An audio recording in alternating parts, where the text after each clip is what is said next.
Hey everyone, welcome to our full video review for the ASUS GX501V. Leads us off with the CPU, which is an Intel Kaby Lake i7-7700HQ processor. The GPU inside is the NVIDIA GTX 1080 Max-Q with 8GB of GDDR5X RAM. Memory included is 16GB of DDR4. Storage inside is a 512GB NVMe M.2 SSD.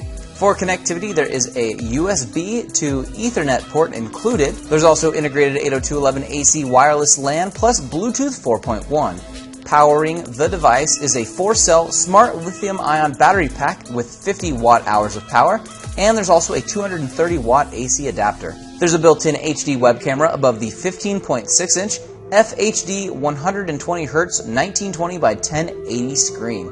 On the left-hand side of the device is the AC plug for power, HDMI 2.0 port, 2 USB 3.0 ports, and a headphone and microphone combo port. And on the right-hand side is a USB Type-C Thunderbolt port, 2 more USB 3.0 ports, and the Kensington lock. Taking a look at the internals of the GX501, down at the very bottom we have a 50 watt-hour battery pack. It is very, very thin, which is what helps keep this whole device thin in general. The keyboard is over the top of that. We have speakers on the right and the left-hand side of the machine that point upwards towards the user, which is kind of nice to see. Then we have one PCIe slot over here for our solid-state drive. This is a 512GB drive. If you wanted to upgrade that, I would recommend that personally to maybe like a terabyte. You could do like a Samsung 960 Pro easily, so you could do an upgrade there and get a little bit more storage. Then over here in the middle, we have 1 stick of RAM. Now this could be upgraded. The other 8 gigs of RAM are actually built onto the board, so you only have 1 stick that's easy to get to upgrade. So if you wanted to put more in, this would be the one you'd be replacing. Then we have our integrated Wi-Fi over here on that chip. If you wanted to get to that, a little bit difficult.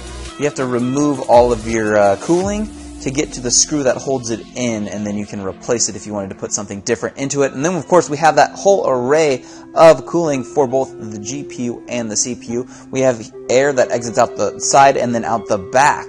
And that's what helps keep that 1080 Max-Q design nice and cool with an array of copper heat sinks kind of everywhere, which is really good. Nice to see that it has some sufficient cooling for the very thin size of this machine. Let's start things off with the monitor. Overall, it's pretty nice. Its 170 degrees of viewing angle helps keep it looking good from a variety of viewing angles. And going with a 120 Hz panel was a no-brainer for the Max-Q 1080, resulting in buttery smooth gameplay. More on the FPS numbers in a bit. As for the keyboard, there's a little bit of flex in the middle of it as there's really nothing underneath it, but it's nothing to be alarmed about. The keys themselves are nice, and after gaming on them for a bit, I kind of found them to be middle-of-the-road quality in comparison to other models, but I did like them. The backlighting software with the ROG programming looks good and can be easily turned off if you're looking to save some battery life. The location took a second to get used to, but I actually like it more here than where it would be traditionally.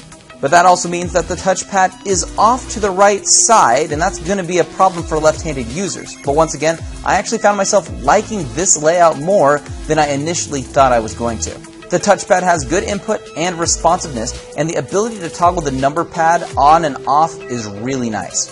There is no feedback for the number pad, so double check what you're calculating to make sure you input everything all right. Included in the box with the GX501V is a user guide and manual and some stickers. There's also a big rubber wrist guard that fits up to the front of the laptop if you want to use it, the power brick and cables, and a ROG branded screwdriver. The weight of the laptop alone is 4.75 pounds, and if you're going to include the power adapter, the total weight comes to 6.6 pounds. The battery life of the machine when I was using it with the screen brightness at 50% and battery saver on while just doing my basic tasks, I averaged anywhere from 2.5 to 3 hours of battery life. Pulling out our heat gun and taking a look at where temperatures build while gaming on the machine, you can see that things do get a bit hot up at the top, but that's why they've moved the keyboard to the lower section where it stays nice and cool. And then as for the decibel levels of the machine and its fans while running games, our first reading away from the laptop was at 43. Up in front of the machine we had readings of just 50. And then coming around to the back side of the machine where the fans exhaust their heat, we had readings of 61. This is actually probably the lowest number I've ever seen in this location for a laptop, so the Max Q1080 is definitely staying pretty quiet.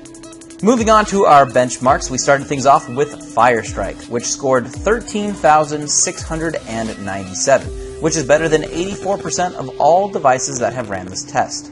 Our second test was with Cinebench. Our OpenGL score was 96, but more importantly, our CB score was 724. You can see how it stacks up on the left-hand side of the screen. We ran Crystal Disk on our NVMe solid-state drive inside. It read at 2,148 megabytes and wrote at 1,638. Onto our actual game test, we kicked things off with Grand Theft Auto 5 on very high with no MSAA and then MSAA on with ×2 and ×4 settings.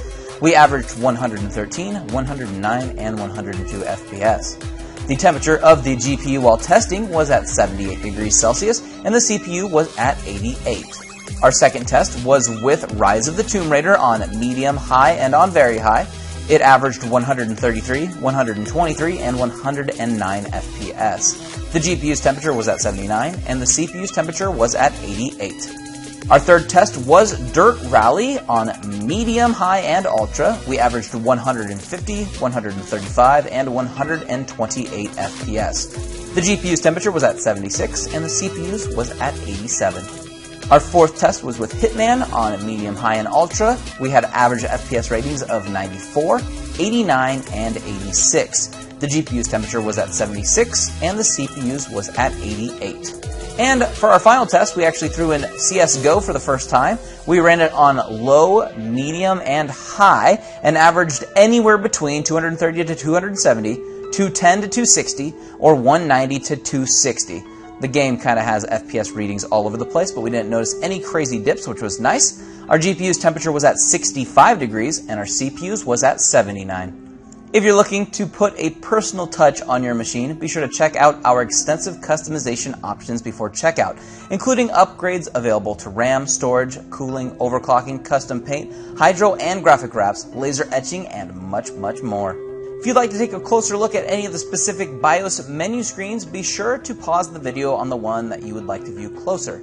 If not, be sure to check out the product link in the description or leave us any comments down below if you have questions for us here at Exotic PC. I'm Andrew saying thanks for watching and be sure to subscribe for future product overviews and reviews.